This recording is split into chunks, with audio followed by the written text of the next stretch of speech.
diatur di Undang-Undang Nomor 24 Tahun 2002. Cuman tadi kita nggak dijelasin secara rinci persyaratannya apa aja. Jadi kalau di undang-undang ini dibilang penerbitan SUN hanya untuk tujuan-tujuan tertentu. Kemudian pemerintah wajib membayar bunga dan pokok SUN yang jatuh tempo. Lalu jumlah SUN yang akan diterbitkan setiap tahun anggaran harus memperoleh persetujuan DPR dan dikonsultasikan terlebih dahulu dengan Bank Indonesia. Selanjutnya, perdagangan SUN diatur dan diawasi oleh instansi yang berwenang. Lalu memberikan sanksi hukum yang berat dan jelas terhadap penerbitan oleh pihak yang tidak berwenang dan atau pemalsuan SUN.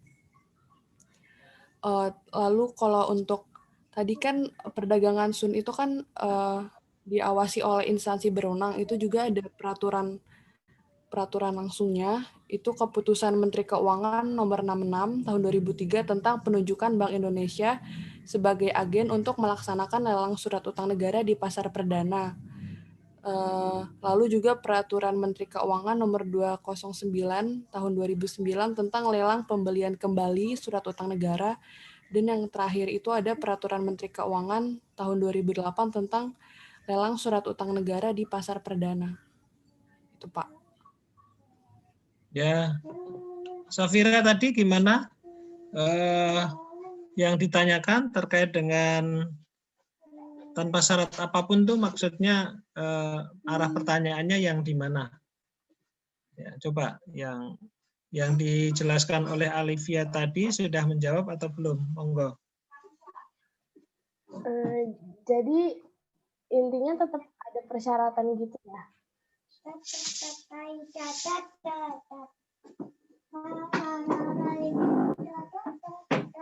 Coba di slide-nya tadi yang bagian mana coba bisa ditampilkan?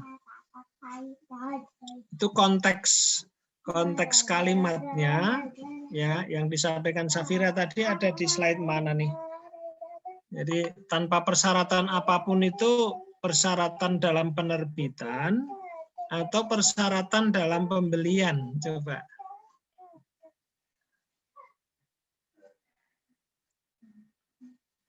Kalau yang disampaikan Alivia tadi persyaratan dalam penerbitan kayaknya ya. Nah, Safira yang dimaksud tadi persyaratan yang di mana?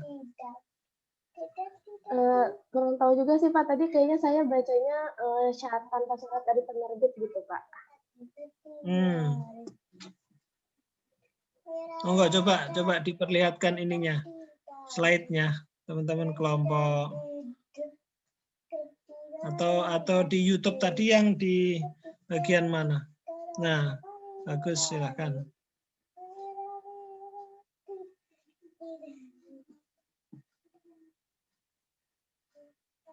Chris.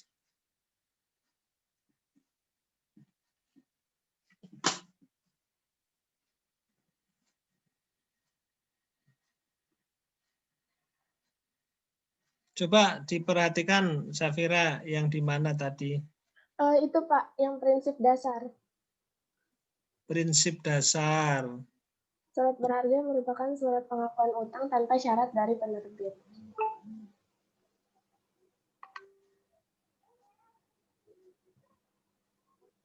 Surat berharga yang merupakan surat pengakuan utang tanpa syarat dari penerbit. Oh ya. Oke, silahkan teman-teman kelompok 9. Tadi Mas Alfian coba. Tadi yang menjelaskan Mas Alfian, mungkin bisa diulang penjelasannya.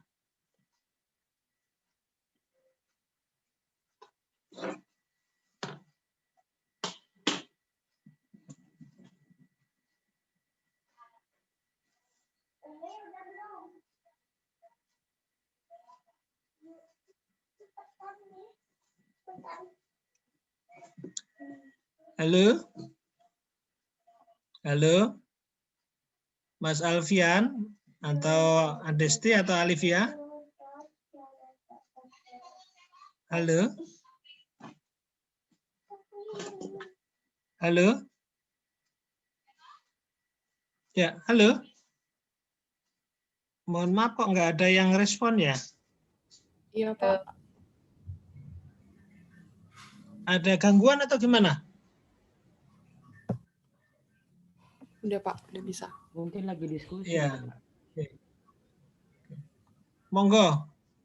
Ini kalau saya melihat berarti ini syarat di dalam penerbitan ya. Penerbitan. Monggo.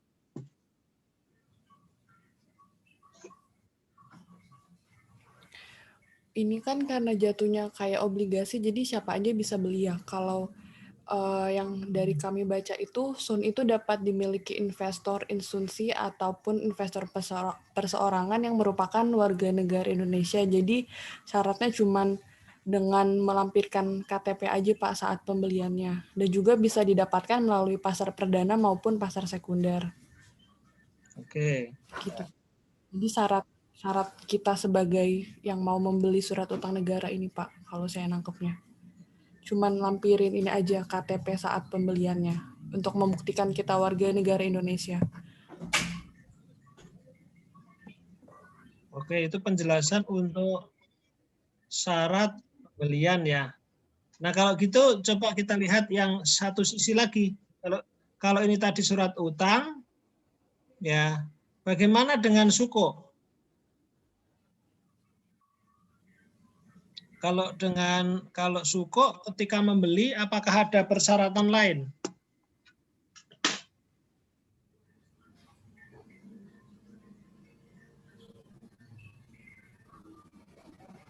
Atau sama, hampir sama?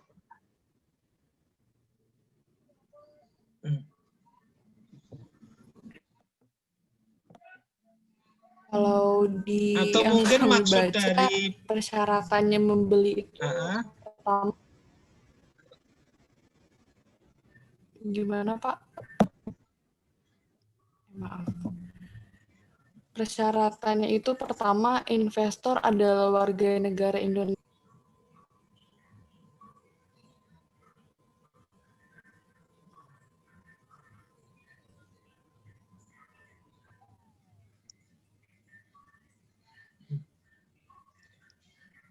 Ya, kalau menurut saya sementara ini ya, kayaknya ini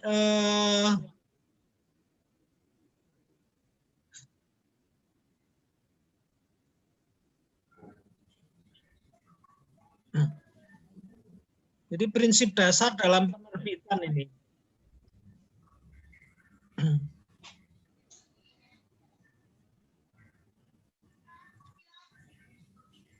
Saya kok agak ini ya, suaranya balik ya. Di saya tidak, Pak. Di teman-teman enggak ya? Saya balik nih. Biasanya izin menjawab, Pak. Oke, silakan. Jadi kalau tadi kan yang surat utang negara itu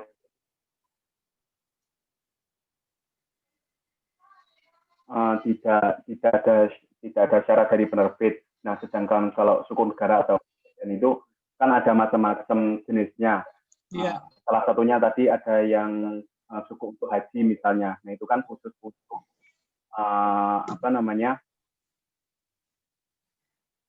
khusus untuk yang calon-calon haji gitu, Mbak. Misalkan seperti itu. Suku negara macamnya ada bermacam-macam, jadi tergantung jenis-jenisnya. Nanti persyaratannya tergantung jenis-jenisnya. Ada yang buat publik, yang sifatnya seperti surat utang negara yang untuk keperluan tertentu. Mungkin begitu, Pak. Ya, oke.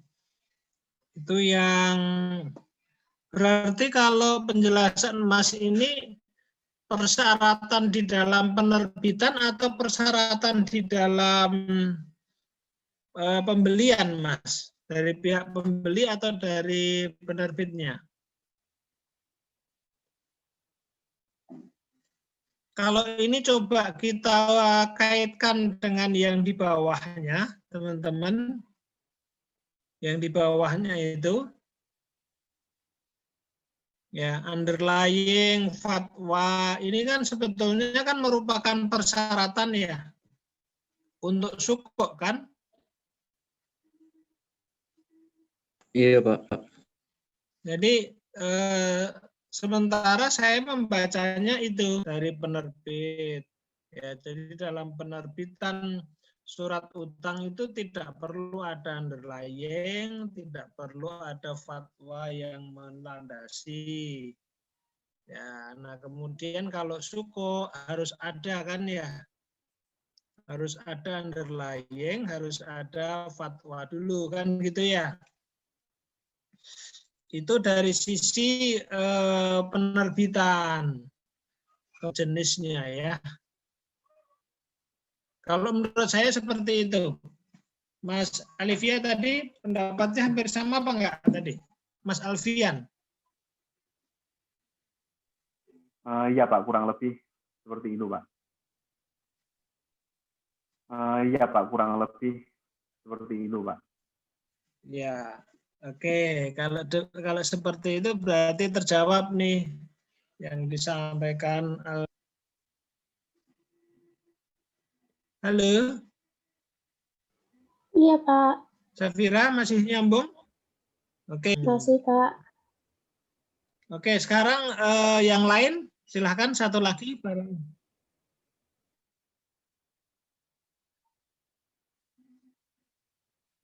Monggo, monggo. Mungkin bertanya, Pak. Ya, silahkan. Siapa ini? Anissa, Pak. Ya, silahkan. Ya, Anissa Farah ya. Oh, iya, Pak. Oh, tadi kan Ya, di slide ada risiko sukuk tuh ada risiko ketidaksesuaian syariah. Nah, itu kan terjadi kalau sukuknya tidak mengikuti kaidah syariah. Nah, itu kalau udah nggak sesuai kaidah syariah tuh nanti apa ada dampak-dampaknya ke sukuknya gitu, Pak? Ya, monggo silahkan kita bahas nih. Berarti kan sebelum penerbitan suku harus ada fatwa dulu kan ya? Ya, jadi produk yang nanti akan diterbitkan itu sesuai dengan syariah kan gitu kan ya? Ternyata ada risiko itu, berarti di dalam menilai ya kelayakan syariahnya, apakah ada yang kelewat kan gitu ya? Monggo Mas Alfian, logikanya seperti apa nih? Izin menjawab Pak. Ya. Jadi yang namanya, ini kan transaksi gede kan, terus nggak mungkin kita sebagai pembeli suku itu ngecekin satu-satu, oh gini. Nah maka dari itu transaksi yang gede ini tetap diawasi sama yang namanya Dewan Syariah Nasional atau DSN yang bekerjasama juga dengan MUI. Nah itu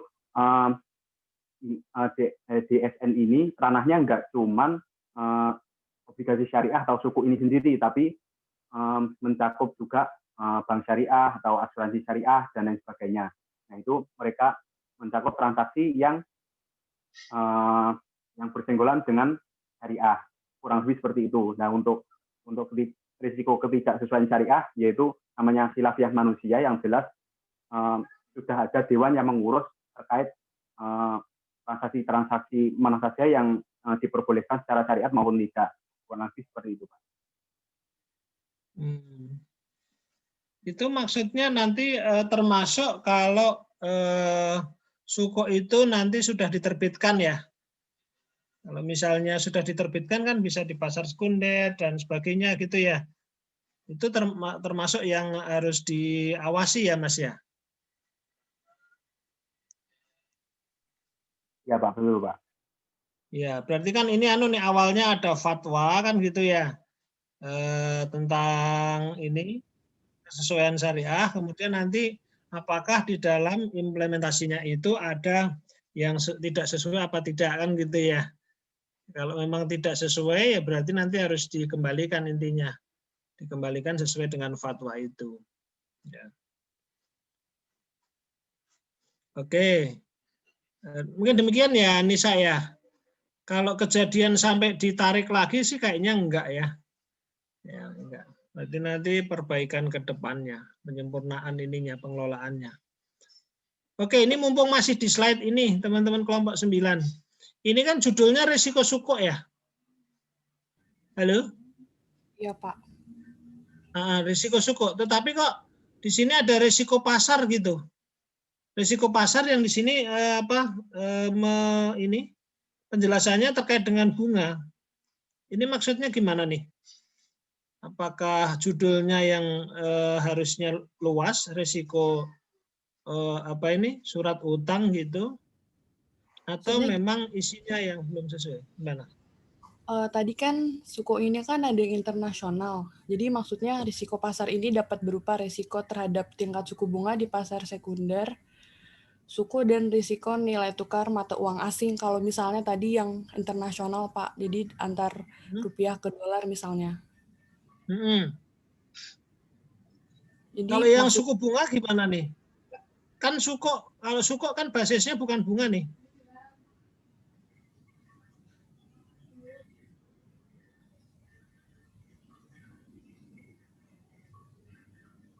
Ya kan? Kalau yang lain kayaknya sih relevan ya. Kalau yang ini nih. Monggo.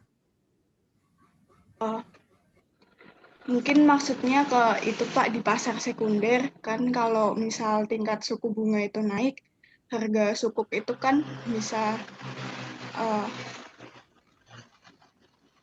turun. Sebaliknya kalau tingkat suku bunga di pasar itu turun, harga sukuknya akan naik, begitu Pak. Oh, Untuk ini berarti sukuk secara dampaknya umum. Iya. Iya, Pak. Di pasar sekunder, tingkat suku bunga di pasar sekunder tadi, Pak. Ya, maksudnya bukan ininya kan, bukan sukoknya kan ya. Kalau sukok kan nanti Pak, dia perhitungannya kan bukan berdasarkan suku bunga kan gitu. Ya, jadi di pasar sekunder nanti pergerakan tingkat suku bunga itu bisa berpengaruh kepada harga sukuk gitu ya. Iya. Itu maksudnya. Coba nanti dicari lagi ya. Maksudnya penjelasannya terkait dengan dampak ke sukuknya apa seperti itu atau tidak gitu. Ya kalau kita secara prinsipnya kan sukuk tidak terkait dengan bunga gitu.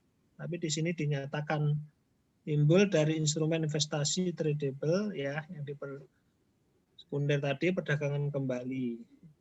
Ini hanya penjelasannya saja mungkin yang perlu disesuaikan. Oke, kalau ini kan ada risiko suku, kemudian ada risiko ini enggak? Yang satu lagi apa? Kalau yang konvensional apa? Disebutnya surat utang atau apa? Surat utang negara, Pak. Kalau utang negara ya. Kalau risiko surat utang negara ada apa tidak? Ada, Pak, cuman nggak banyak sih. Oh, kalau risikonya enggak, Pak, cuman dampak negatifnya aja. Oh gitu. Ya. Makanya kalau ini kan sebetulnya kan arahnya kan membandingkan ya. Membandingkan antara suku dengan surat utang negara kan? Iya, Pak. Gitu. Kalau memang mau membandingkan itu semuanya harus ditampilin gitu. Yang sama yang tadi di awal tadi. Kalau di tema awalnya apa, Mbak? Tema awalnya itu apa? Tema awal ya di slide itu untuk kelompok 9 apa ininya? Judulnya.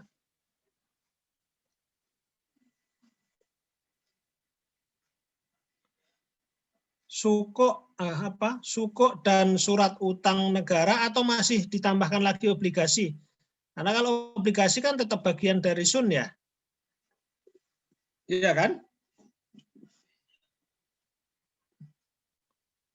Coba ditampilin yang perbandingan tadi, Mbak. Yang di atas tadi. yang perbandingan antara SUKO, surat utang negara, dan obligasi tadi. Nah ini, ya, ini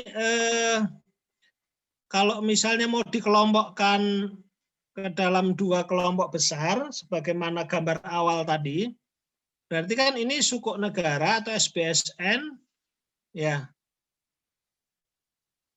dibandingkan dengan SUN kan gitu ya, betul kan? Iya, Pak.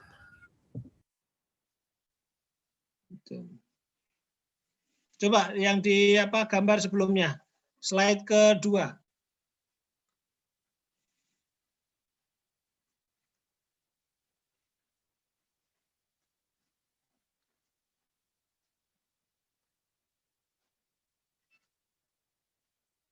Nah ini loh, maksudnya kan kalau memang mau dibandingkan dari jenis SUKO dan konvensional kan harusnya ini nih, ya, ini kan ya, surat utang negara ini yang konvensional sama yang SUKO ini syariah kan gitu ya, walaupun nanti di sininya bisa banyak gitu. Nah kemudian dari sini ada kesimpulan plus minusnya apa. Tadi kan kesimpulan akhirnya kan tadi ternyata pilihannya lebih menguntungkan yang ini ya. Iya Mbak ya. Yang syariah kan ya. Ya betul nggak? Halo? Iya. Nah, coba ada nggak di situ satu tayangan slide gitu yang coba menyandingkan plus minusnya gitu ya, kelebihan kekurangan dari dua ini antara SUN dengan SBSN atau SUKO. Ada nggak coba di slide-slide berikut terakhir? Kalau disandingkan gitu enggak sih Pak, tapi maksudnya di slide-nya masing-masing gitu Pak. Enggak, oh iya, enggak disandingkan ya, dijelaskan masing-masing ya Mbak ya. Kayak ini dampak penerbitan sukunya, terus yang satu lagi obligasi negara.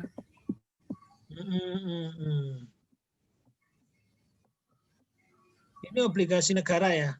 Ya, obligasi negara bisa mau dimasukkan ke yang SUN gitu ya.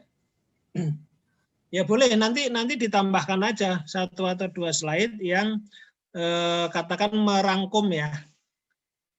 Ya, teman-teman ya, merangkum antara SUKO dan SUN atau obligasi negara, terus disandingkan nih dalam hal ini seperti apa ya, sehingga nanti diketahui plus minusnya ya. Jadi sebelum kesimpulan tadi ada itu gitu. Bisa kan ya? Sekaligus masukan dari saya. Ini tambahkan ke slide-nya. Oke, tambahkan ke slide-nya. Oke, teman-teman sekalian, ya kelompok 9 dan yang lainnya, ya saya kira cukup presentasi dan tanya jawabnya, ya sangat bagus, ya pemaparan dari kelompok 9 juga bagus. Slide-nya ya sudah diupload ke YouTube, menarik sekali. Nah, tapi tadi ada masukan dikit aja, ya sebelum kesimpulan coba ditampilkan perbandingannya dari dua dari dua kelompok aja, antara SUN dengan syariah ya, SBSN atau SUKO. Kalau di situ di SUN-nya ada obligasi ya berarti nanti masukkan di situ ya, gabung situ. Oke, demikian teman-teman, kita berikan aplaus kepada kelompok 9 ya. Pak Desti, Mas Alfian dan Alivia ya. Terima kasih ya teman-teman kelompok 9 dan semuanya yang ikut berpartisipasi. Silakan mungkin closing. Monggo kelompok 9.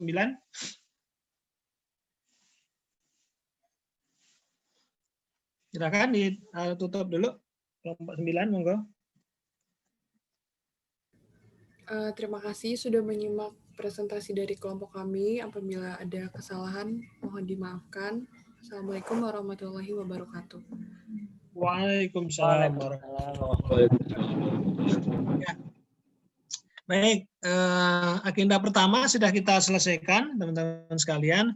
Sekarang kita beralih ke agenda kedua, ya, bahasan materi kita terkait dengan siklus pengelolaan utang. Ya, ini ada chat apa nih? Oh ya, dari Mas Teguh. Ya, izin saya share ini ya, slide-nya ya. Teman-teman juga sudah punya masing-masing, monggo mau ngikutin itu atau mengikutin ini ya, atau buka sendiri, silahkan. Oke, udah bisa dilihat, Mas Teguh? Slide saya sudah bisa dilihat ya? Siap, sudah Pak. Oke, baik. Ini ya terkait dengan ketentuan yang jadi dasar ya, mulai dari paket undang-undang keuangan, kemudian undang-undang yang secara khusus mengatur mengenai jenis utang ya. Ada surat utang negara, ini yang kita bahas tadi yang konvensional. Kemudian ada SBSN yang sukuk tadi ya. Terus yang tindak lanjut agak detailnya, tata cara pengadaan penerusan pinjaman, pengadaan pinjaman ya, dan hibah.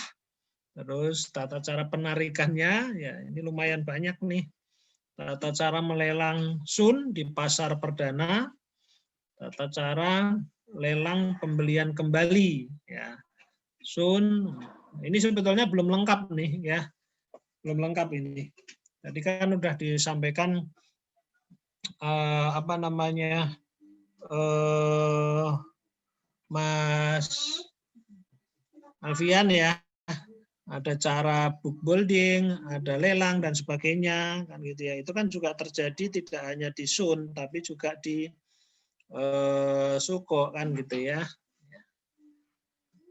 Oke, berikutnya ini materi yang kita bahas, bagaimana setelah dasar hukum tadi best practice-nya dan konsep yang terkait, terus kita bahas mengenai aplikasi ya atau sistem besar gitu ya, sistem utama di dalam pengelolaan utang yang kita kenal ya dengan singkatan DMFAS ya.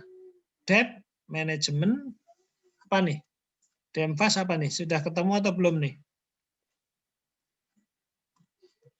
Mana nih? Sudah ketemu apa belum nih? Nanti kita akan, nah ini ya. Debt Management and Financial Analysis System ya. DMFAS.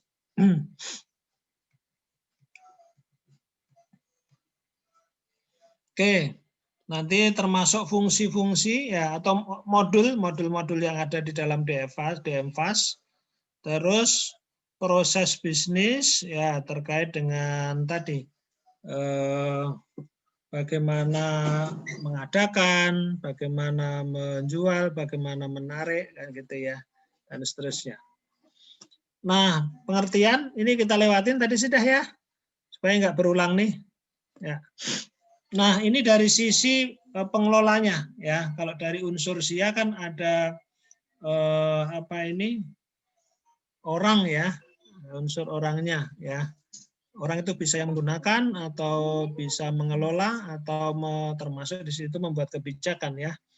Nah, di sini diatur di dalam Undang-Undang Perbendaraan. Menteri Keuangan menunjuk pejabat yang diberi kuasa atas nama Menteri Keuangan untuk mengadakan utang negara dan menerima hibah ya, yang berada dari dalam maupun dari luar negeri sesuai dengan ketentuan. Utang atau hibah sebagaimana dimaksud dapat diterus pinjamkan ya. Ini bagaimana pengelolaannya ini sudah pernah dibahas di materi Haken ini ya. Jadi kita pemerintah pusat memperoleh utang, nah ini memungkinkan untuk diterus pinjamkan kepada pemerintah daerah atau kepada badan usaha. Ya. Karena pemerintah daerah atau badan usaha itu tidak boleh, terutama yang ini ya BUMN BUMD ya, nggak boleh secara langsung pinjam ke luar negeri. Jadi mekanismenya melalui penerusan pinjaman. Biaya yang muncul dari proses pengadaan utang atau hibah itu ditanggung atau dibebankan oleh anggaran belanja negara. Ya, ini kan penerapan dari asas universal ya, atau asas bruto. Jadi biayanya dalam proses itu ada dialokasikan sendiri ya, bukan terus diperhitungkan gitu ya dari utang yang diperoleh.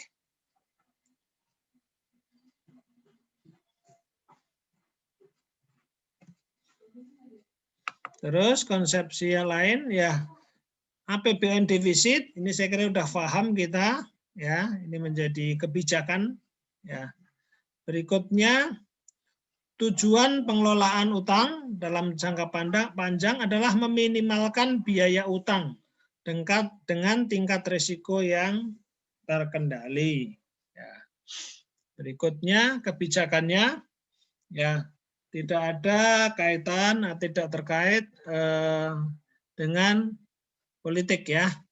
Terus persyaratannya lunak. Persyaratan lunak itu bisa dari sisi bunganya yang relatif rendah atau jangka waktunya nih. Ya, jangka waktunya juga relatif panjang gitu. Kemudian tambahan pinjaman luar negeri neto dianggarkan negatif sejak 2004. Artinya jumlah pembayaran kembali utang dianggarkan lebih besar dibanding dengan jumlah penarikan pinjaman luar negeri baru. Ya, ini implementasi untuk pinjaman luar negeri. Jadi diupayakan supaya pinjaman luar negeri itu ya segera lunas nih, ya, sehingga tadi kalau dibandingkan porsinya pembayaran atau angsurannya itu lebih besar. Berikutnya mengutamakan penerbitan surat berharga negara, ya termasuk sukuk kan begitu ya nanti ya. Dalam denominasi rupiah di pasar dalam negeri. Ya, jadi ini kembali kepada ini apa namanya perekonomian dalam negeri, ya, sehingga menjadi stabil. Kalau ada goncangan-goncangan, ya itu pengaruhnya tidak besar. Ya, jadi kalau tadi disampaikan ada risiko nilai tukar, ya, kalau utang itu kita peroleh dari dalam negeri kan risikonya sangat kecil. Terus kebijakan lagi membuka akses sumber pembiayaan di pasar internasional. Ya, kita mengenal ada global bond, global sukuk, ya samurai bond, ini berarti yang di Jepang ya, ini dalam denominasi yen. Untuk meningkatkan posisi tawar pemerintah ya sebagai peminjam. Ini kan terkait dengan kredibilitas nih. Ya. Jadi iklim investasi itu paling tidak antara lain juga dilihat dari kredibilitas pemerintah. Kalau surat utangnya itu dibeli, diminati di pasar internasional, berarti ya pemerintah Indonesia itu dipandang kredibel gitu ya di mata internasional. Jadi tidak semata-mata mencari sumber pembiayaan, tapi juga ada tadi kebutuhan untuk menjaga atau menunjukkan kepada dunia internasional dalam pengelolaan utang. Terus ini best practice-nya ya berdasarkan publikasi, ya ini artikel-artikel yang terkait dengan pengelolaan utang ya. Di situ ada apa nih? Berapa hal nih? Raise the required amount of funding, ya, diadopsi, ya. Jadi bagaimana memunculkan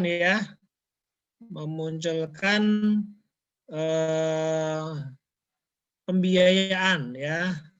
Kemudian berikutnya mempertimbangkan antara biaya pengelolaan, ya, ini trade off antara biaya dan risikonya. Ya, jadi pasti setiap penerbitan kan ada risiko ya, ada apa nih, sebetulnya kalau dalam konteks investasi ada return. Kemudian mengembangkan dan memelihara efisiensi ya. Efisiensi di sini terkait dengan kondisi pasar ya, pasar domestik. Artinya kalau misalnya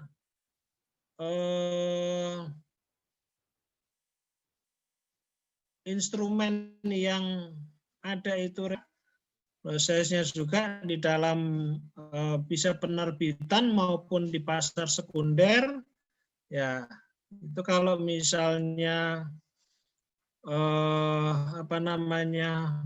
pilihan dan jumlahnya banyak ya, maka nanti akan terjadi pasar yang efisien. Kemudian mempertemukan antara utang ya, memenuhi ya. Oke.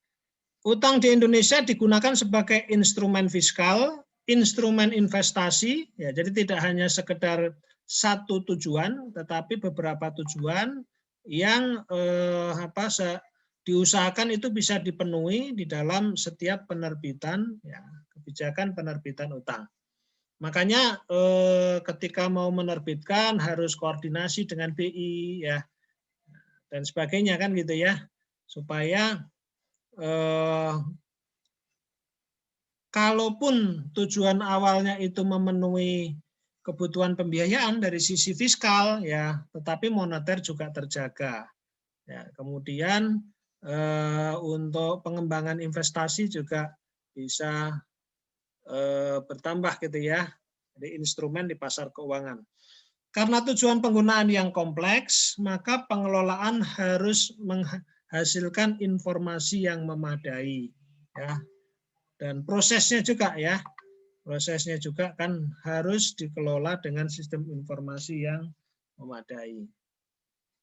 Jadi perlunya SIA di sini ya.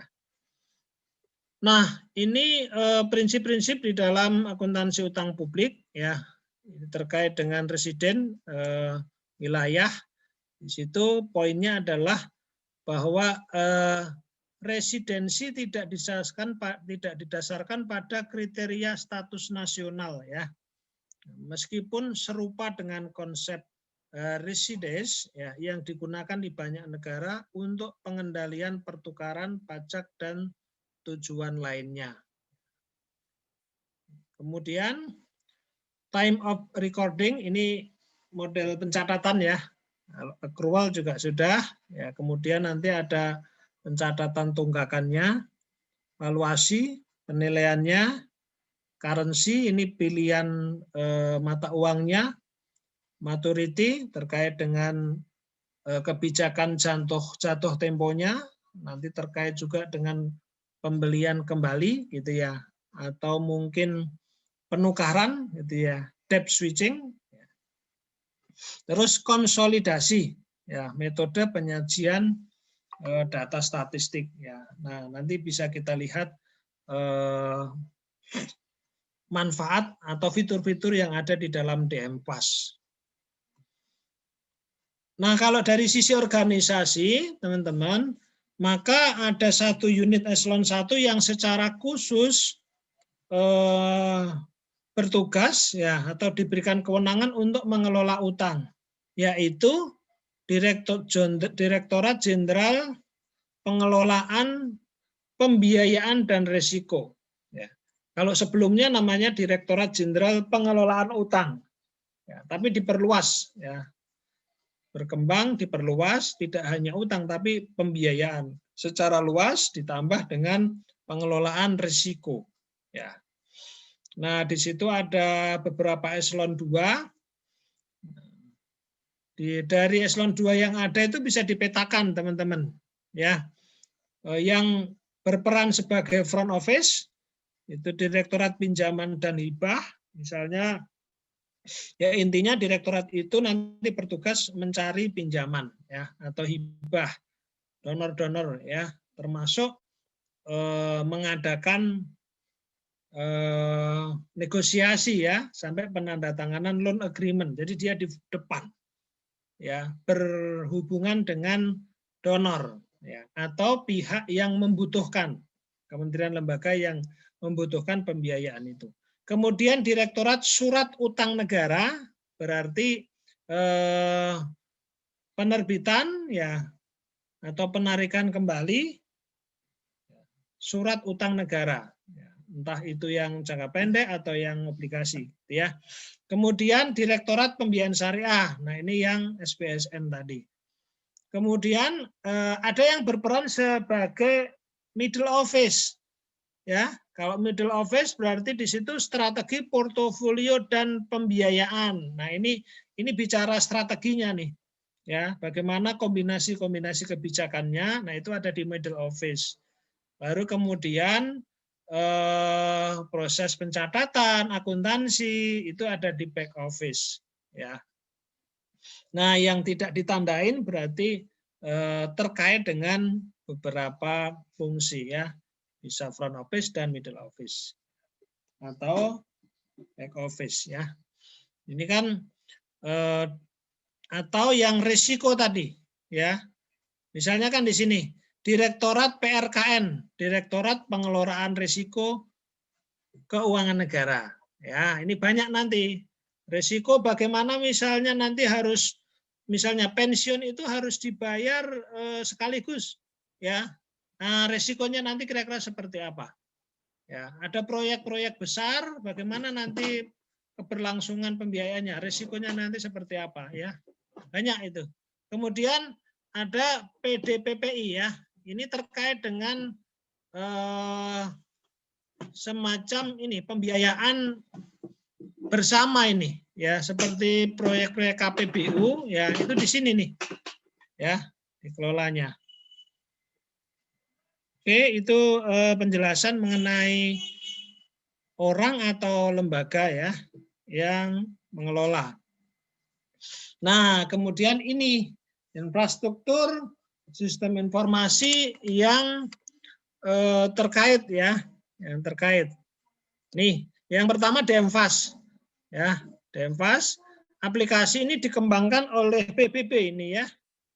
Oleh PBB di dalam menatausahakan data utang. Nah, berarti apa ini nanti di penggunanya adalah negara-negara yang awalnya gitu, ya, awalnya mempunyai utang kan gitu, ya. Kemudian ada sistem DSS, aplikasi yang digunakan untuk mendukung pengambilan keputusan dalam hal apa? Dalam hal penerbitan, ya, pembelian kembali maupun penukaran ini, ya. Kemudian BI S4, Bank Indonesia Scriptless Securities Settlement System, ya. Teman-teman nanti bisa searching, ya, penjelasan lebih banyak, ya, lebih detailnya. Yaitu sarana transaksi dengan Bank Indonesia termasuk penata usahanya, gitu, ya. Ya, secara elektronik dan terhubung langsung antara peserta, penyelenggara, dan sistem BIRTGS. Ya, jadi teman-teman sekalian, untuk surat utang yang nilainya besar, gitu, ya, maka penjualannya, ya, penjualannya dan proses nanti settlement serta pembayarannya itu menggunakan sistemnya BI, ya, sistemnya BI. Nah, sistem itu disebut sebagai BIS 4 ini, gitu, ya. Kemudian pembayarannya melalui sistem yang disebut BIRTGS. Ya, sehingga BIRTGS yaitu sistem transfer dana elektronik. Gitu ya. Jadi transaksinya di BIS 4, kemudian transfernya melalui BIRTGS. Itu kan nilainya besar-besar ya.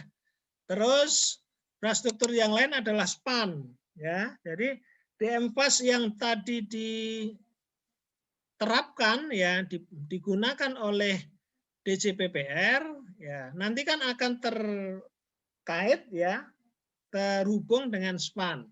Kita lihat nanti hubungannya seperti apa ya. Misalnya dari catatan utang yang ada di DMFAS, oh ini ada masa untuk membayar kembali, mengangsur. Nah, membayar itu kan melalui SPAN gitu ya. Melalui modul pembayaran di SPAN. Nah, sehingga datanya nanti dari DMFAS, elemen datanya apa saja yang dibutuhkan, nah kemudian itu menjadi masukan untuk SPAN. Ya. Nah, masukan itu nanti gitu ya diwadahi di dalam sistem kecil yang namanya SASPEM. Ya. Jadi SASPEM ini yang menjembatani antara DMFAS dengan SPAN, ya. Jadi SASPEM.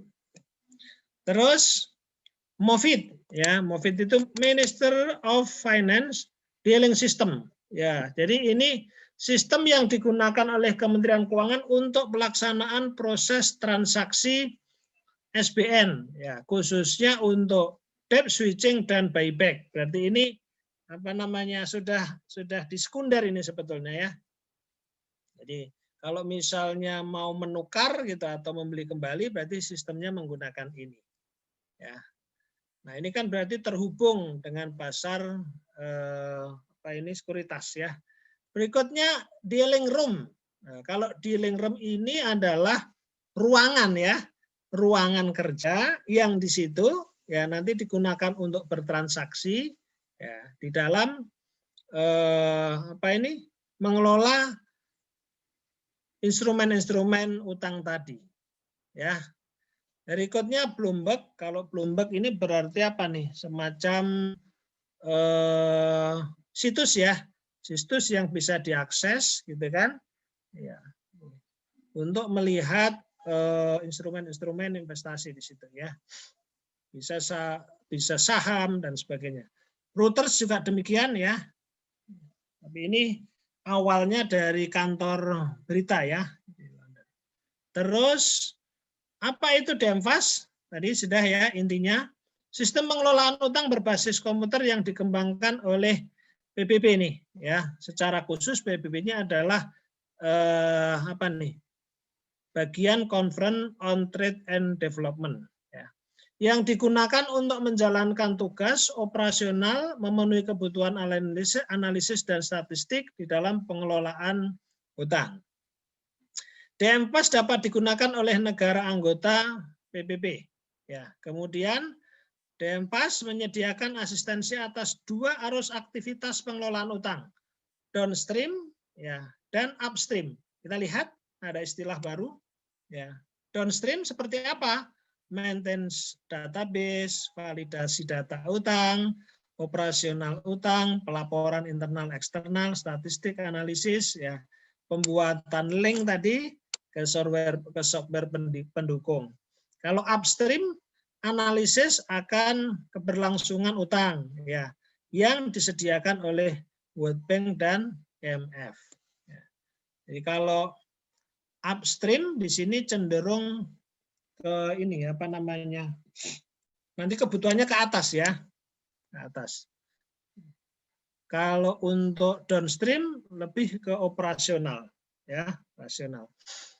Di Indonesia DMFAS diakses dan digunakan tidak hanya oleh Kementerian Keuangan, ya, tapi oleh BI, ya, bahkan oleh ini BUMN ya, PT SMI, ya, PT SMI, PT Sarana Multi Infrastruktur ya, Indonesia. Selanjutnya, ya pengguna utama DMS untuk kepentingan manajerial adalah Kementerian Keuangan, CEKI, DJ, PPR. Berikutnya perkembangan versi DMS, DMFAS, teman-teman. Ya, perkembangan terakhir yang jelas web based ya. Jadi awalnya itu desktop, ya, kemudian tahun 2015 ya, 15 itu sudah web based ya. Nah, bagaimana kalau misalnya di dalam perkembangannya ada penyempurnaan-penyempurnaan, ya pasti, gitu kan? Nanti para negara pengguna itu akan diminta apa masukannya, gitu ya. Bahkan nanti sampai menguji sistemnya, gitu ya. Baru nanti akan di deploy, gitu ya, diimplementasikan oleh negara-negara pengguna. Kalau sudah web based kan sudah gampang ininya ya, apa namanya, kan tinggal akses. Nah, ada isu di sini ya, bagaimana dengan database-nya? Ya database-nya nanti tersimpan sendiri ya di masing-masing pengguna. Jadi kalau di Kementerian Keuangan berarti di Busintek ya. Berikutnya, pada dasarnya DMFAS merupakan suatu sistem yang menyeluruh. Akan tetapi, terdapat aplikasi atau sistem internal yang mungkin berbeda dan telah digunakan pada suatu negara sebelum adanya DMFAS. Sehingga perlu diintegrasikan. Maka perlu suatu interface. Ya. Selanjutnya, DMFAS interface juga digunakan untuk menjembatani kelemahan DMFAS yang tidak dapat menyimpan file PDF. Nah, ini sebetulnya teknis nih ya.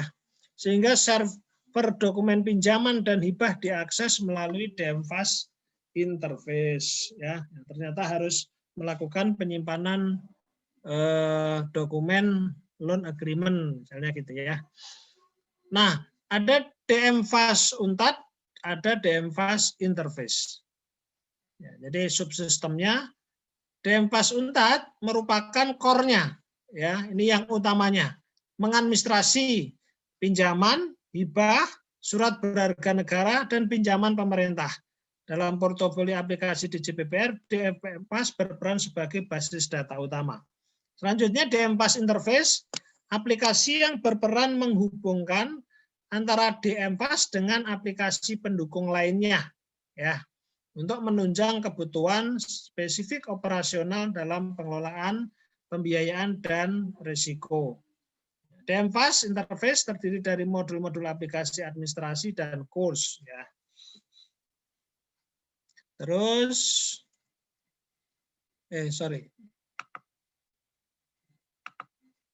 Nah, ini kira-kira siklusnya ya. Siklus berdasarkan, gitu ya. Siklus pengelolaan utang berdasarkan modul-modul yang ada di DMFAS. Ya. Awalnya dimulai dari loan negosiasi, ya. Jadi sebelum adanya loan, gitu ya, sebelum loan itu efektif bisa ditarik dananya, maka awalnya melalui proses negosiasi dulu, ya, negosiasi, kemudian tanda tangan, gitu ya, tanda tangan agreement, ya, atau loan agreement, ya, LE. Nah, kemudian berdasarkan loan agreement ini, ya, berdasarkan dokumen loan agreement ini, maka nanti datanya harus diinput sini, ya, informasi kontrak, ya, di sini. Nah, proses ini dilakukan di modul yang namanya modul administrator, ya, administrasi. Ya, ini gambar kecil di bawah ini menunjukkan menu-menu yang ada di DMFAS. Jadi di sini nih. Jadi misalnya pemerintah Indonesia memperoleh pinjaman dari IBRD misalnya, atau dari ADB, Asian Development Bank. Nah, berarti Indonesia menandatangani loan agreement dengan multilateral kan gitu ya, secara multilateral. Nah, datanya nanti akan dituangkan di sini untuk membiayai apa, nomor registernya berapa, untuk membiayai proyek apa, kemudian nilainya berapa, bunganya berapa, jangka waktunya berapa lama, ya angsurannya berapa, jangka waktunya berapa lama. Nah, itu yang disebut sebagai contract information, ya, di input sini. Nah, kemudian step berikutnya adalah penarikan gitu ya, real drawing. Ya, real drawing, ya. Jadi kalau sudah tadi ditandatangani, baru loan itu efektif, baru bisa ditarik. Nah, aktivitas penarikan dana tadi dicatat di dalam modul yang disebut dengan mobilize. Ini ya, mobilize. Jadi modul mobilize untuk mencatat penarikan pinjaman. Selanjutnya, dengan berjalannya waktu nanti akan ketemu jadwal-jadwal untuk melakukan pembayaran angsuran, ya, pembayaran angsuran. Baik yang kalau angsuran berarti kita bicara prinsipal ya. Kemudian diikuti dengan bunganya. Nah, pencatatan itu dilakukan di modul service. Ini. Service. Nah, selanjutnya baru reporting sama berdasarkan data-data ini semua ya bisa diolah di dalam kepentingan analisis ya, debt strategi. Itu saya kira apa namanya siklus singkat dalam pengelolaan utang dikaitkan dengan modul-modul yang ada di DMFAS. Berikutnya, nah kalau dikaitkan dengan fungsi-fungsi, teman-teman ada fungsi pencatatan ini, ya, recording, terus operating function, controlling, reporting, analytical ya. Kalau recording berarti tadi mencatat data agreement tadi. Kalau operating bisa dua. Operating itu bisa menarik atau membayar, gitu ya, dan atau membayar. Kalau controlling, ya ini keterkaitannya dengan apa namanya reporting ya, sama analytical function. Controlling, monitoring ini terkait dengan operasional harian. Ya, kalau analytical bisa ke strategi, ya, tidak hanya untuk kepentingan pada operasional saja. Berikutnya, nah ini kira-kira gambaran ya, gambaran front page-nya, artinya wajah tampilan awal, tampilan mukanya seperti ini. Nih kalau kita lihat nih teman-teman, ya ada aktivitas negosiasi, ya atau auction berarti apa nih, pelelangan ya. Kalau kita bicara apa namanya surat utang kan dilelang ya, tapi kalau kita mencari pinjaman kan negosiasi. Ya, terus proses administrasi ini ya, pencatatan, instrumennya banyak ini teman-teman.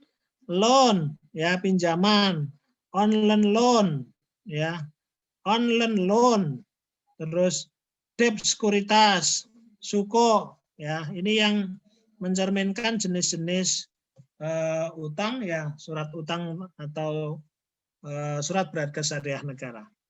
Kemudian kalau mobilisasi tadi, memobilisasi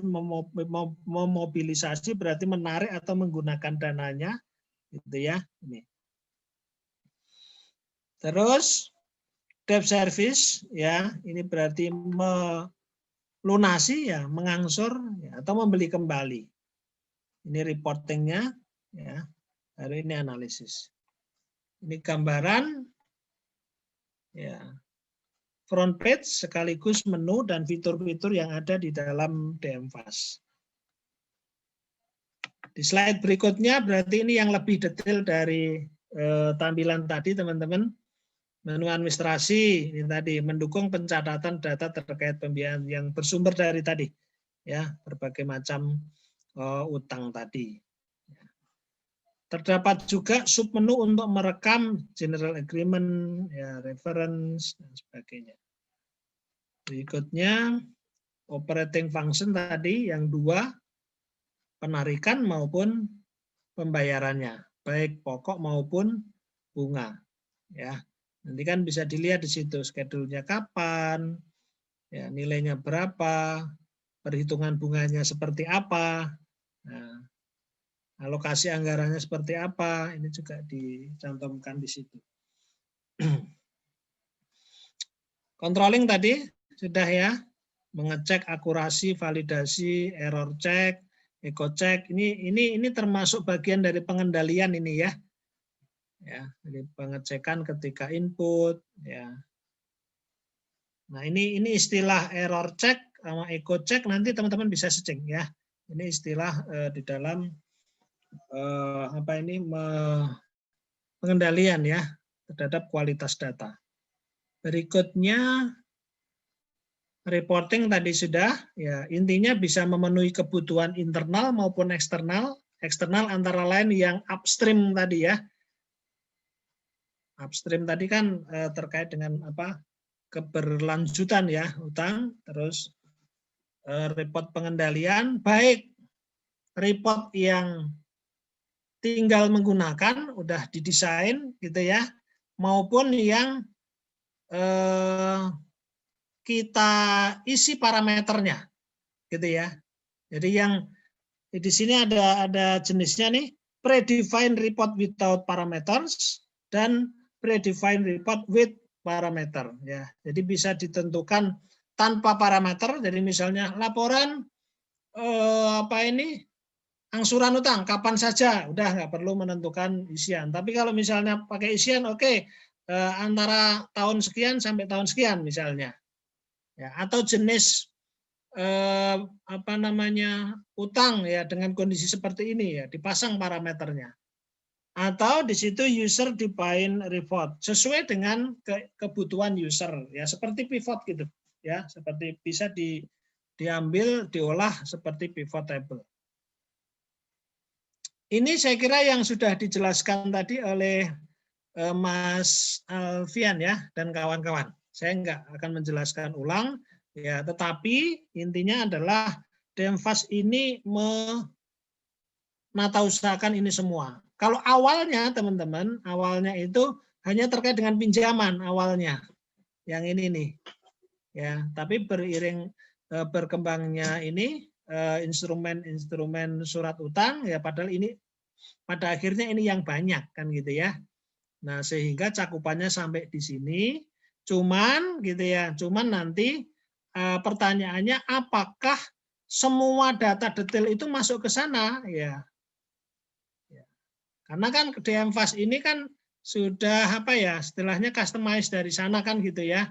Nah, sehingga bisa jadi untuk elemen-elemen tertentu itu tidak bisa sampai detail di DMFAS-nya. Makanya tadi ada yang namanya DMFAS interface. Ya, jadi DJPPR harus mengusahakan pencatatan di sistem lain, kemudian kalau mau dihubungkan dengan DMFAS berarti melalui DMFAS interface. Nanti kita lihat seperti apa ininya, gambarannya. Berikutnya, fungsi pengelolaan utang ya dan aplikasi terkait. Tadi di awal sudah kita lihat infrastruktur pendukung secara keseluruhan, tapi yang di slide ini kita kaitkan dengan proses bisnisnya ya, tahapannya. Kalau bicara pengadaan di level pengadaan ya, jadi di level mencari utang, kemudian kalau kita bicara surat utang berarti menerbitkan surat utang ya. Tadi kan sudah antara lain kalau mau menjual obligasi yang besar kan melalui BIS 4 kan ya. Nah, ini maksudnya ini ya. Jadi di tahapan pengadaan ya, pengadaan itu bisa lelang atau bisa melakukan negosiasi ya, kemudian tanda tangan loan agreement ya. Nah, dimasukkan di sini, makanya di sini ketemu nih. Ya, ada BIS 4. Di Lengrom juga tadi kan kita bicara apa tadi? Bicara untuk melakukan buyback ya, debt switch ya, debt switching kan melalui di Lengrom dengan aplikasi Minister of Finance yang tadi ya. ya, MOVID tadi. Kemudian ada berikutnya yang namanya ESBN, teman-teman. Jadi ESBN, elektronik, ya berarti untuk surat berharga negara. Nah ini, yang paling bawah ini, umumnya digunakan untuk ya surat utang yang nilainya kecil.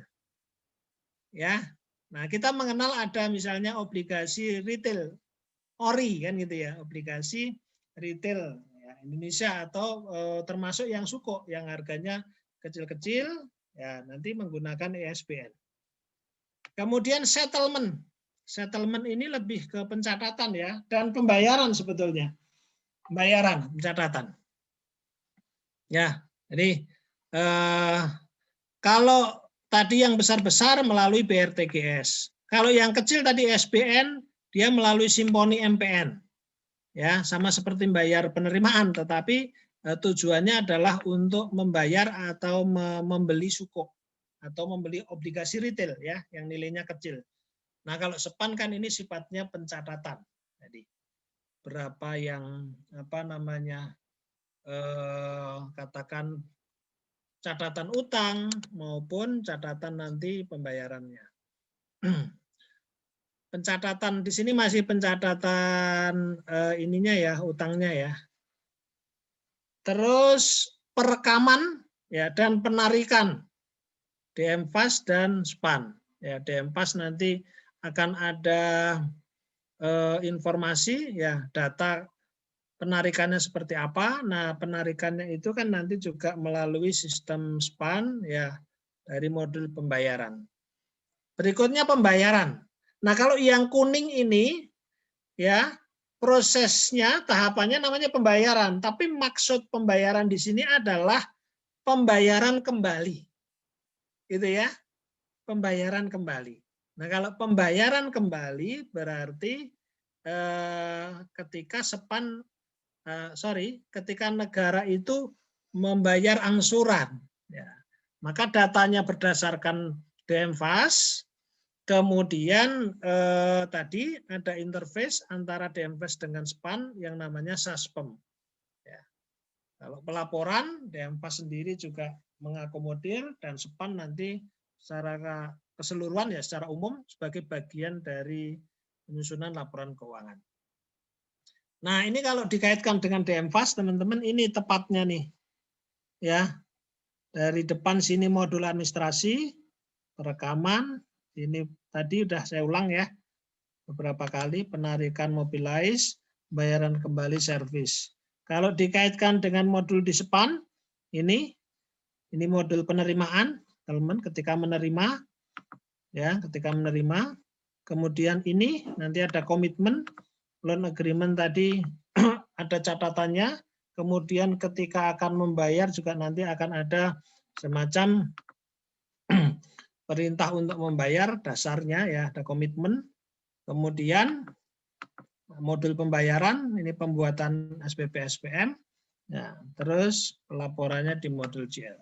Ya, jadi menyandingkan antara modul-modul di dalam DMFAS dengan modul-modul di dalam SPAN ya, yang oranye ini.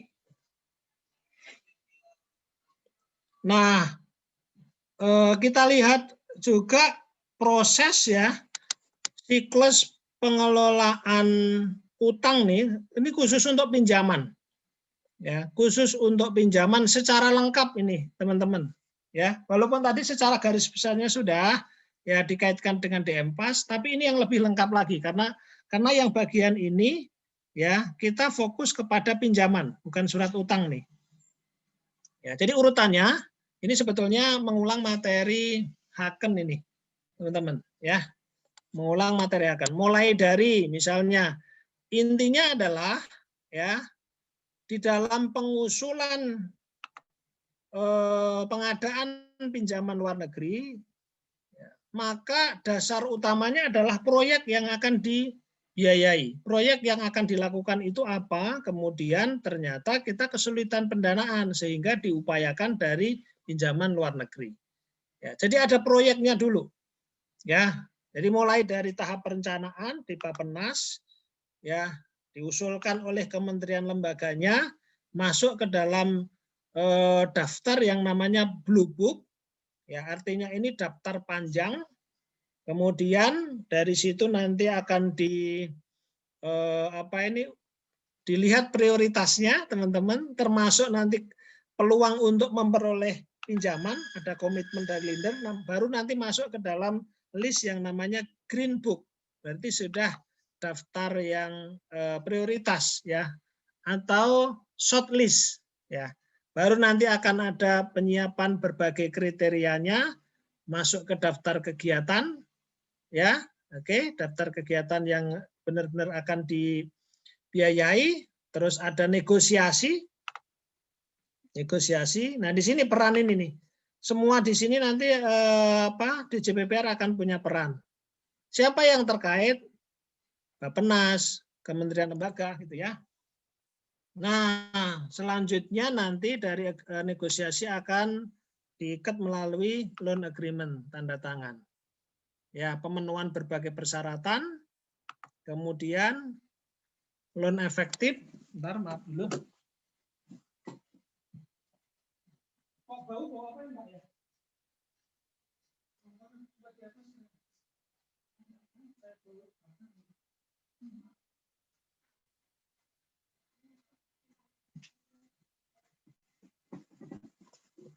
Ya, mohon maaf tadi kayaknya kok ada yang perlu dipastikan ya. Jadi ini tadi level perencanaan, terus ke pengadaan ya. Pengadaan ini tadi ya ditandai dengan loan tadi efektif ya, bisa ditarik. Bisa ditarik untuk apa? Untuk membiayai proyek tersebut. Ya, nah itu ditarik dalam masa yang disebut sebagai grace period ya. Nah, berarti ini masa penarikan. Nah, tahapannya namanya disbursement ya. Penarikan ini kan, penarikan pinjaman. Penarikan pinjaman. Jadi pinjaman itu yang sudah disediakan oleh lender itu ditarik sesuai dengan tahapan proyeknya. Selanjutnya ya dalam tahun berjalan ya atau tahun-tahun berikutnya ada kewajiban untuk mengangsur ini ya, repayment period atau masuk ke modul pembayaran atau tahapan pembayaran. Nah, di Devasnya ini ya. Jadi dari sini ini domainnya Bappenas, Kementerian Lembaga, Kementerian Keuangan, tapi tidak masuk ke Demfas ya. Nah, cara penarikannya, teman-teman, ada beberapa jenis. Nih, kita mengenal ada namanya pembayaran langsung. Berarti dari lendernya nanti akan dibayar langsung kepada kontraktornya, ya. Nah, kita hanya menyampaikan SPP, SPM, dan dokumen-dokumen pendukungnya. Kalau transfer ke Erkun, berarti uangnya itu masuk ke Erkun dulu. Baru nanti dari Erkun, SPM, SP2D-nya nanti akan dialirkan dari sana dananya. Kalau pembiayaan pendahuluan, nah berarti ini APBN menalangi dulu nih. Uangnya menggunakan uang rupiah murni dulu, gunakan baru nanti diganti. Ya, bukti-bukti sampaikan sana baru diganti oleh pemberi pinjaman. Rekening khusus, ya kalau rekening khusus nanti akan dibentuk satu pinjaman itu satu rekening untuk menampung itu. Jadi nanti diambilkan dari sana. Kalau di sini ada letter of credit, gitu ya. Nah ini skema tersendiri ini. Ya, jadi nanti ada hubungan antara lender, ya, terus bank yang menjadi mitra di sana dan bank yang menjadi mitra di sini, ya. Urusannya antara bank sana dengan ada bank mitra sini. Dari sisi aliran uang ini ya. Kalau SPM, SP2D-nya tetap melalui SPAN ya. Ini gambaran untuk penarikannya ya. Detailnya di slide ini sengaja dikurangi supaya teman-teman nggak terlalu berat ya. Tetapi di slide awal yang ada di drive saya ya sebelumnya itu ada penjelasannya masing-masing ini. Jadi silahkan nanti kalau teman-teman pengen lihat penjelasannya gitu dari masing-masing ini ya Nanti silahkan dilihat di slide awal yang ada di drive ya. Berikutnya metode penerbitan SBN. Nah, sekarang kita beralih ke surat utang nih ya, surat berharga negara. Metode penerbitannya kita mengenal ada pasar perdana dan pasar sekunder. Ya, kalau pasar perdana berarti baru pertama kali. Melalui pasar perdana, ya, kita mengenal ada lelang dan non lelang. Tadi sebenarnya sudah disampaikan sama Mas Alfian tadi. Ya, lelang ya berarti dibuka nanti. Ada pihak-pihak yang nanti menjembatani proses lelang. Selanjutnya non lelang. Non lelang tadi dibagi menjadi dua, private placement dan book building. Ya, kalau yang Mas Alfian jelaskan tadi langsung tiga ini ya, langsung tiga ini, lelang, private placement dan book building. Ya. Kemudian kalau pasar sekunder kita mengenal buyback, pembelian kembali atau penukaran gitu ya. Jadi bisa apa namanya oleh yang memegang maupun oleh yang menerbitkan. Nah, kita lihat nih kalau lelang ini kita lihat nih ada surat perbendaharaan negara, ada SUN, ada juga yang syariah ya. Syariah ya. Umumnya ini yang besar-besar, teman-teman ya. Jadi nanti melibatkan pihak yang melelang gitu ya. Siapa yang melelang nanti ada apa ketentuannya masing-masing ya, akan diseleksi. Terus private placement ya berarti di sini nanti ya itu hanya berhubungan antara penerbit dengan yang akan membeli ya, kesepakatan dua pihak itu. Yang paling gampang contohnya adalah ini nih teman-teman, sukuk dana haji. Nah, sukuk dana haji ini kan dana haji yang mengelola Kementerian Agama atau sekarang badan sendiri kan gitu ya. Nah, berarti nanti penempatannya khusus untuk itu. Secara privat, hubungan antara DJPPR dengan Kementerian Agama atau yang mewakili. Nah, kira-kira seperti itu. Kemudian kalau book building, ya kalau book building umumnya ini adalah kepada investor yang perorangan ini, ya. Nah, penjualannya nanti melalui agen, ya. Jadi misalnya apa namanya sukuk yang atau ori retail itu yang kecil-kecil nanti bisa diperoleh melalui bank, ya, melalui agen-agen atau cabang bank, ya, sebagai agen. Nah, nanti sistemnya seperti apa kita lihat nanti. Ya, secara sekilas tadi saya sudah singgung yang seperti ini nanti menggunakan ESBN. Ya, seperti nanti menggunakan ESBN. Kalau yang ini tadi ya cenderung menggunakan BIS 4 tadi. Ya. Nah, nanti akan ketemu di gambar-gambar berikutnya. Nah, ini ya. Proses transaksi SUN secara langsung.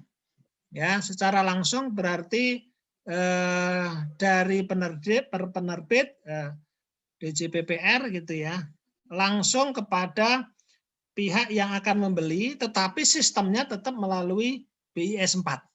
Ini ya. Kita lihat nih, pertama kali ini urutannya nih. Persetujuan atas seri, limit transaksi, rekomendasi harga. 1 ya.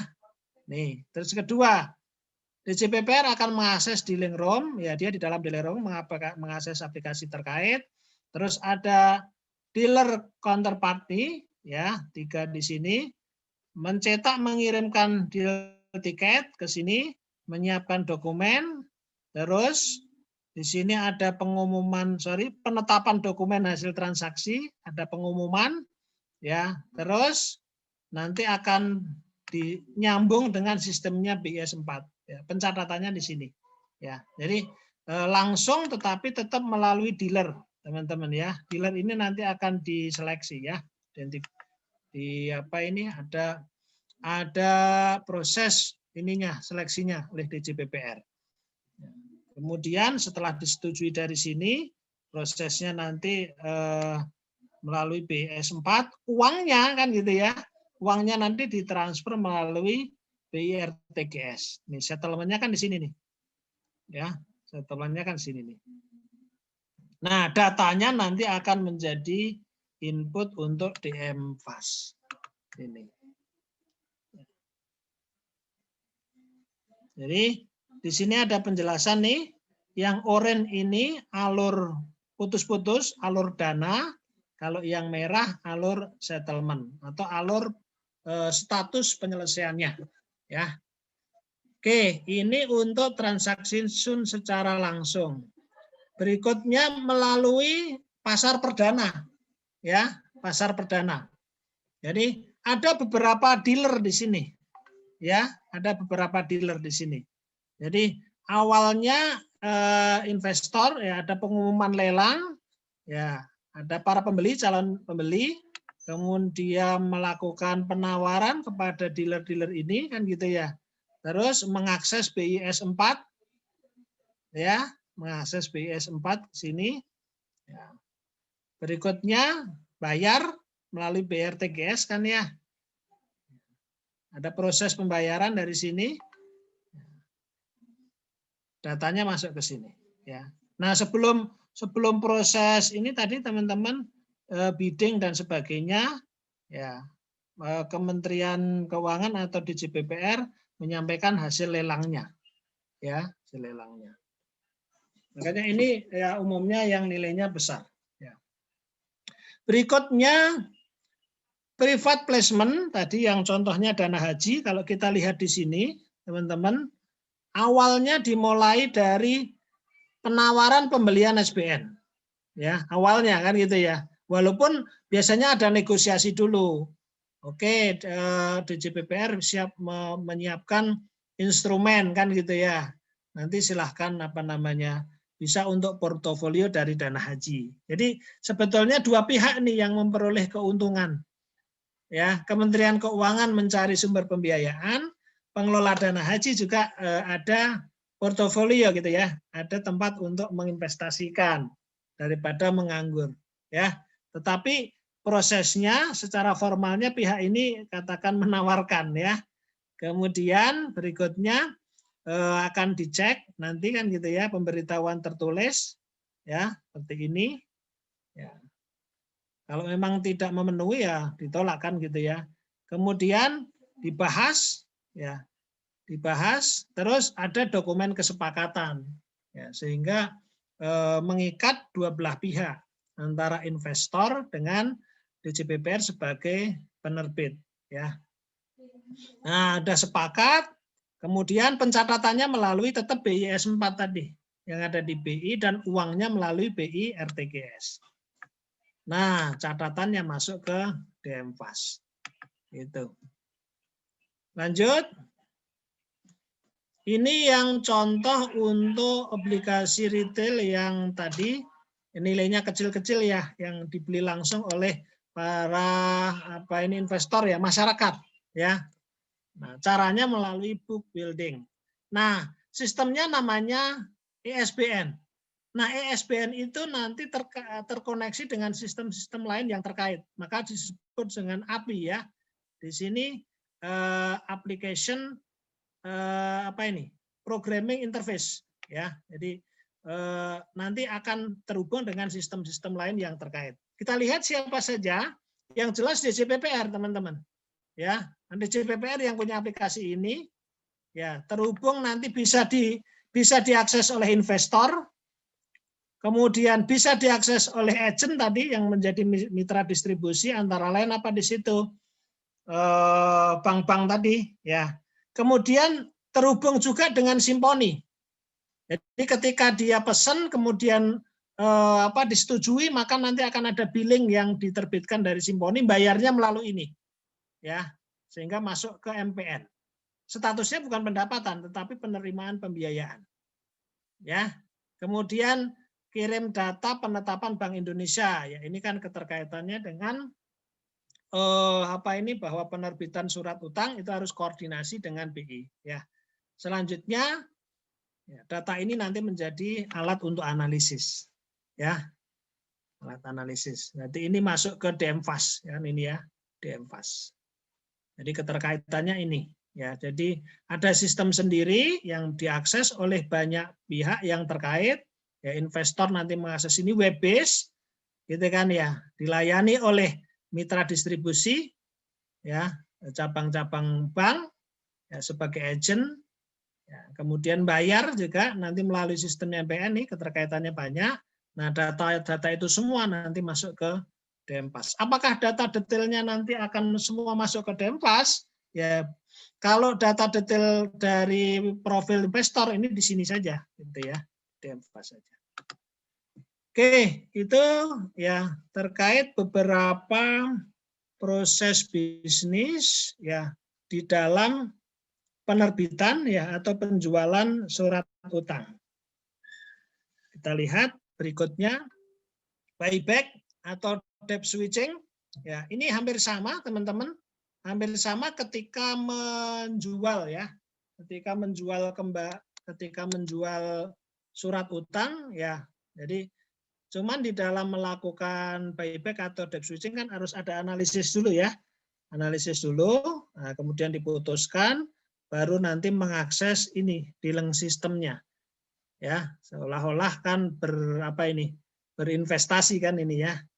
Memainkan investasinya ya, tapi pencatatannya nanti tetap melalui BIS 4 dan masuk ke Denpas.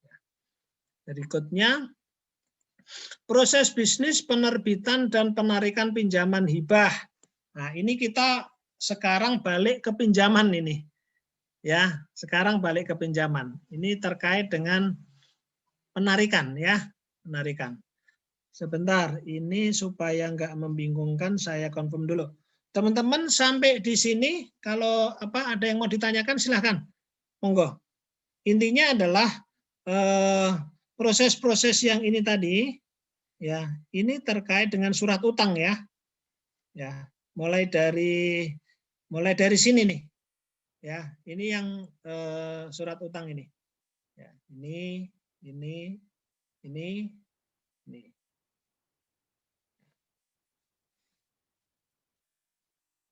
Terus kalau yang ini nanti terkait dengan pinjaman yang tadi sebelumnya kan sudah disinggung ya, tapi agak belum tuntas ya, mulai dari sini.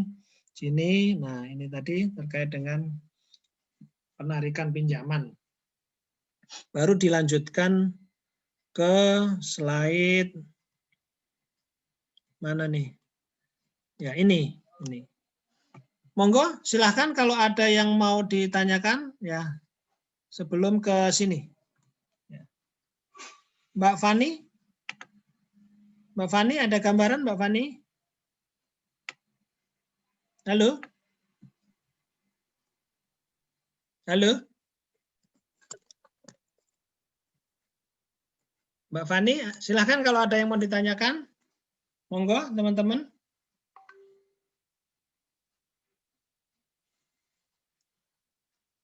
Ada yang mau ditanyakan, Mbak Fani? Apa ada masalah koneksi ya? Halo? Audionya Pak kayaknya salah. Gimana? Audionya Fani kayaknya bermasalah. Oh, bermasalah. Oke. Silakan teman-teman yang lain. Kalau ada yang mau ditanyakan, ya monggo.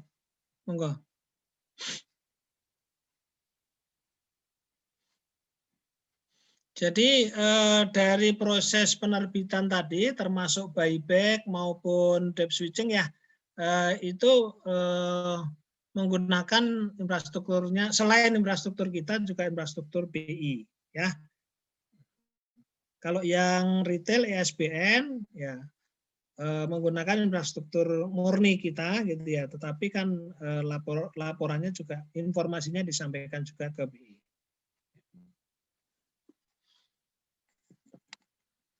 Sementara belum, teman-teman?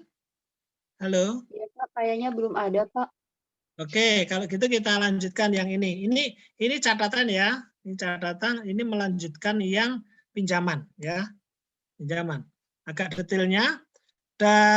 Ada DMFAS interface tadi. Ada DMFAS. Ini core-nya kan ya. Kemudian di sana kita ketemu ada modul administrasi, ada modul mobilisasi. Ya. Modul administrasi kita bicara pencatatan. Tadi selain loan agreement juga pencatatan apa nih? permohonan registrasi dan dan lampiran-lampirannya, ya. Jadi terhadap pinjaman maupun hibah, ini teman-teman, kalau ada hibah nih, ya, dia kan perlu dimintakan registrasi ya. Nah, dia dicatatnya di DMFAS. Nanti akan terbit nomor registrasi. Gitu ya. Selanjutnya, pada saat penarikan baik pinjaman atau hibah, ya, karena mekanismenya ini hampir sama nih antara pinjaman dengan hibah, ya. Makanya kan sering digabung PHLN, pinjaman, hibah, luar negeri kan gitu ya. Jadi meskipun pinjaman, penarikannya juga sama tadi, ya. Ada pembiayaan langsung, ada pembiayaan pendahuluan dan sebagainya, ya. Nah, itu di modul mobilisasi di sini. Ya. Nanti ada dokumen yang namanya Notice of Disbursement. Disbursement tadi kan penarikan kan ya. Ada Notice of Disbursement. Jadi ada nota penarikan, terus ada withdrawal application, berarti aplikasi penarikan. Nah, dokumen inilah nanti yang menjadi dasar untuk diinput di DMFAS. Gitu ya. Dan di sini, penarikan dokumennya ini. Nah, akan menjadi data penarikan. Nah, data-datanya ini elemennya. Valuta penarikan, ya, tanggal kursnya, tanggal terima dokumen, mata uang, jumlah penarikannya, kan gitu ya. Dan lain sebagainya nih di sini. Nah, data-data ini menjadi dasar, kan gitu ya. Menjadi dasar. Nah, nanti di depannya kan ada modul komitmen. Kan mencatat nih, kalau mau bayar kan dilihat nih. Data suppliernya siapa, kan gitu ya. Data komitmennya seperti apa. Jadi kalau pinjaman kan tetap akan ada data komitmennya, ya. Jadi pinjaman ini dibayar dengan jadwal angsuran ini, kan hampir sama. Ketika proyek kan begitu. Ada termin pembayarannya kapan saja. Nah, ini menjadi data komitmen.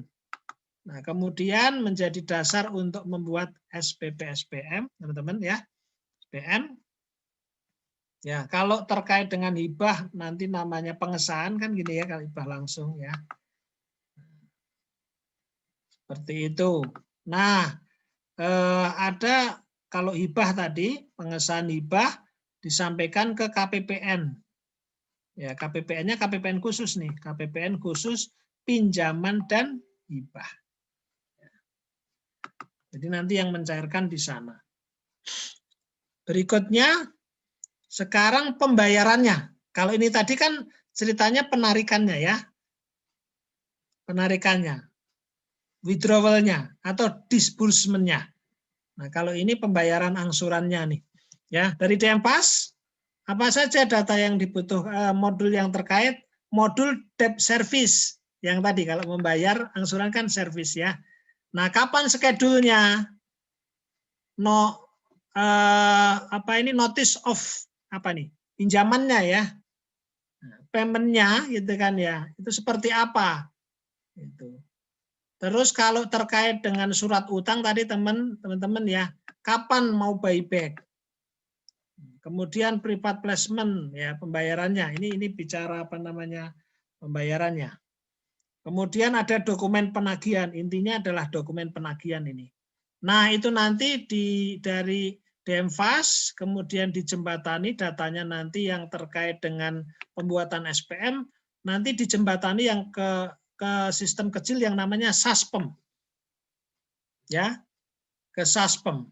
Ya, ini detailnya. Surat pernyataan ringkasan, penggunaan dana, lampiran SPM, nah ADK-nya nah itu nanti yang dari SASPEM.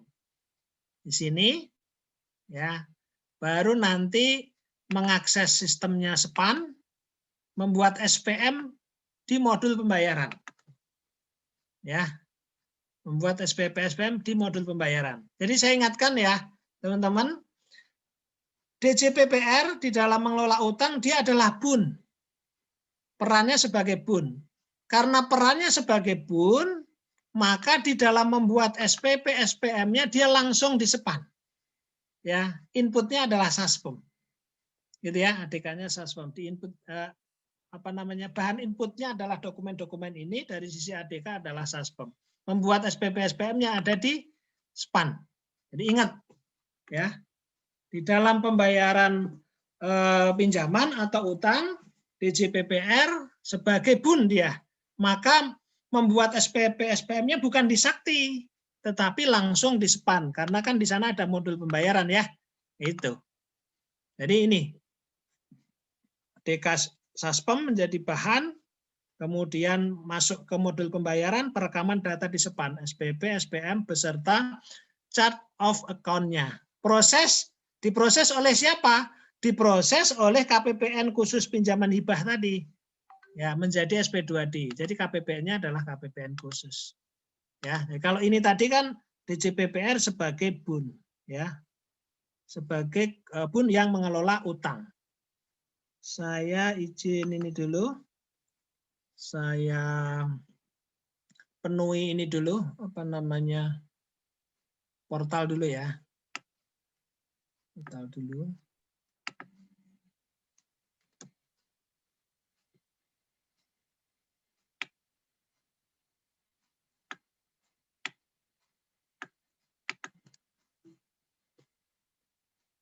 Oke.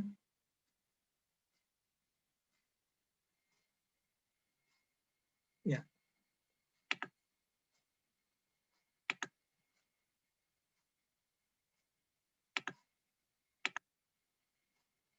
Oke, jadi teman-teman sekalian harus dipahami nih ya, bahwa di dalam membayar angsuran SPM, SPP SPM-nya oleh DJPPR sebagai sama seperti misalnya DJA mau membayar subsidi ya, atau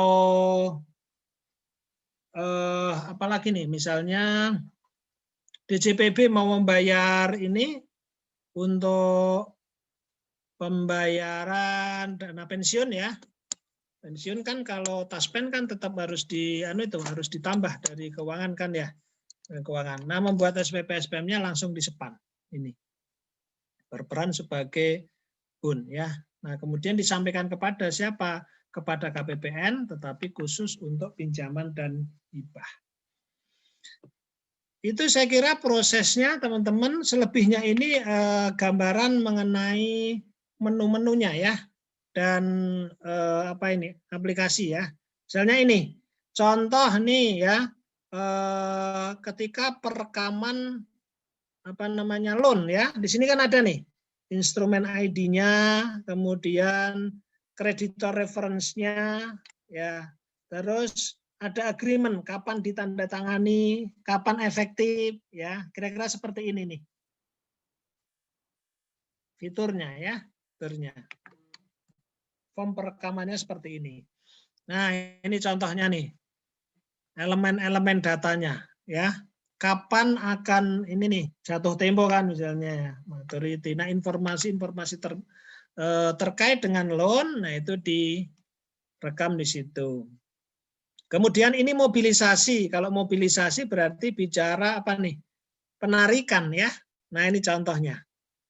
Loan mana yang ditarik kan gitu ya. Kemudian nilainya berapa? Nah, sini. Berikutnya ini kira-kira gambaran elemen datanya. Ya proyeknya apa yang mau dibiayai? Gitu ya. Ditarik untuk membiayai proyek yang mana kan gitu ya. Kapan waktunya dan seterusnya. Terus laporan ya. Tadi yang sudah dibahas sebelumnya, ada laporan itu yang sudah standar, ada yang pakai parameter, ada yang bisa didefine oleh usernya ya.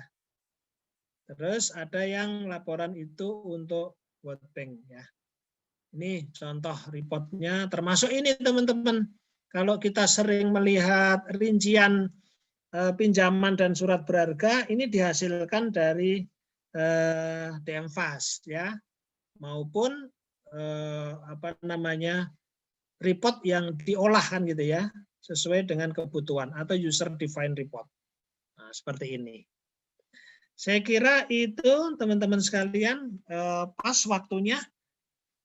Sebelum kita tutup, monggo kalau ada yang mau ditanyakan atau mau disampaikan. Waktunya pas banget.